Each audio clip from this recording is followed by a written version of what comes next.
1977 সালেই ডাক্তার জাফরুল্লাহকে স্বাধীনতা পুরস্কার দেয়া হয়, কিন্তু আমার জানা নেই একই ব্যক্তিকে একাধিক ভার দেয়া যায় কিনা। কোনো মানুষ থাকে যাদেরকে কোনো ছাঁচে ফেলা যায় না, কোনো দল বা গোষ্ঠীর মধ্যে তারা আবদ্ধ থাকেন না, গণমানুষের হয়ে ওঠেন। তেমনই একজন মানুষ ডাক্তার জাফরুল্লাহ চৌধুরী। ডাক্তার জাফরুল্লাহ চৌধুরী সম্পর্কে আমরা একটা লেখা এবারে বইমেলায় পেয়েছি, যেটি সম্পাদনা করেছেন জোবায়ের মিলন। আমাদের সাথে রয়েছেন জোবায়ের মিলন, কথা বলবো তার সাথে। আগে বই সম্পর্কে একটু জানবো। এর নামটি দেখেছেন আমাদের ডাক্তার জাফরুল্লাহ চৌধুরী, এবং ডাক্তার জাফরুল্লাহ চৌধুরী সম্পর্কে নিশ্চয়ই আপনি জানেন। তার যে উদ্ভাবনগুলো ছিল এগুলো সম্পর্কে সারা পৃথিবীর অনেক দেশই ওয়াকিবহাল আছেন। বিশেষ করে গণস্বাস্থ্য কেন্দ্র সম্পর্কে সারা পৃথিবী জানেন। এই গণস্বাস্থ্য কেন্দ্র এমন একটি কেন্দ্র যার কাজই হচ্ছে গণমানুষের জন্য কাজ করা। এই কাজে তিনি নিবেদিত প্রাণ ছিলেন মৃত্যু অবধি।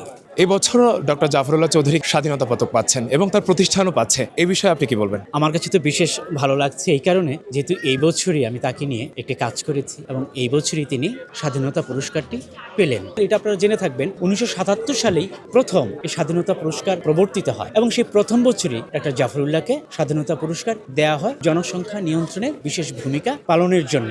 আমি পত্রিকাতে দেখলাম 2026-এ যে ঘোষণাটি দেয়া হলো, এখানে কিন্তু জাফরুল্লাহকে সমাজসেবক হিসেবে দেয়া হচ্ছে, অর্থাৎ গ্রামীণ স্বাস্থ্য ব্যবস্থার উন্নয়ন এবং জনমানুষের স্বাস্থ্যের ব্যাপারে অগ্রণী ভূমিকা পালনের জন্য। কিন্তু বিষয় কিন্তু দুইটি, কিন্তু ব্যক্তি একজন। এখন আমার জানা নেই যে একই ব্যক্তিকে একাধিক ভার দেয়া যায় কিনা। যদি একাধিকবার দেয়া যায় তাহলে আমি বলবো যে এটা ঠিক আছে। যদি একই ব্যক্তিকে একাধিকবার দেয়া না যায়, বিষয় ভিন্ন হলো, যদি দেয়া না যায় তাহলে আমি বলবো যে এটি কোথাও কি ভুল হলো। আর যদি ভুল হয়ে থাকে তাহলে আমার বক্তব্য, যারা নির্ধারণ করলেন, যারা এটিকে নির্দিষ্ট করলেন, যারা ওনাকে সূচিতে নিয়ে আসলেন, তারা কি পূর্বাপর জানেননি? তারা কি আগের তথ্য দেখেননি? নিশ্চয়ই সরকারি ব্যবস্থাপনার একটি আলাদা বিভাগ আছে এই বিষয়টি, অর্থাৎ স্বাধীনতা পুরস্কারের বিষয়টি দেখার জন্য। তো তারা যখন দেখলেন, তারা কি এই তথ্যটি জানতেন না? এটি খুব সহজ একটা ব্যাপার, খুব সহজ সরলভাবে তথ্য সার্চ করলেই এই তথ্যটি পাওয়া যায় যে ডাক্তার জাফরুল্লাহ 1977 সালে একবার স্বাধীনতা পুরস্কার পেলেন। জেনে শুনে যদি দিয়ে থাকেন তাহলে আমি বলবো যে ঠিক আছে, কিন্তু না জেনে দিয়ে,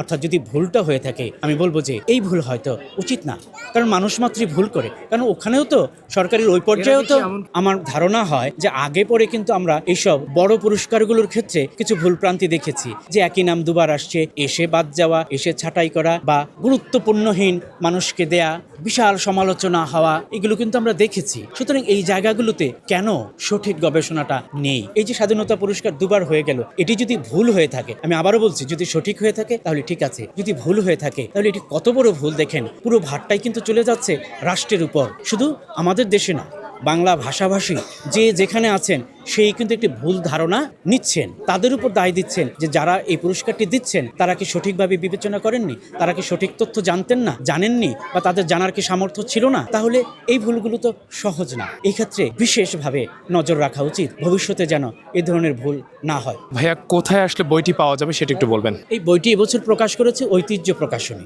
মেলায়। এর স্টল নম্বর হচ্ছে 581 থেকে 586। এটি তারা প্রকাশনা করেছেন, আমি তাদেরকে দিয়েছিলাম পাণ্ডুলিপি, তারা করেছেন, আমি তাদের প্রতি কৃতজ্ঞ। এবং এই ক্ষেত্রে আমি সবচেয়ে বেশি কৃতজ্ঞ ডাক্তার জাফরুল্লাহ পরিবারের সঙ্গে। তাদের সহযোগিতা না পেলে হয়তো এই বইটি আলোর মুখ দেখতো না। ভাইয়া, সময় দেওয়ার জন্য আপনাকে অসংখ্য ধন্যবাদ।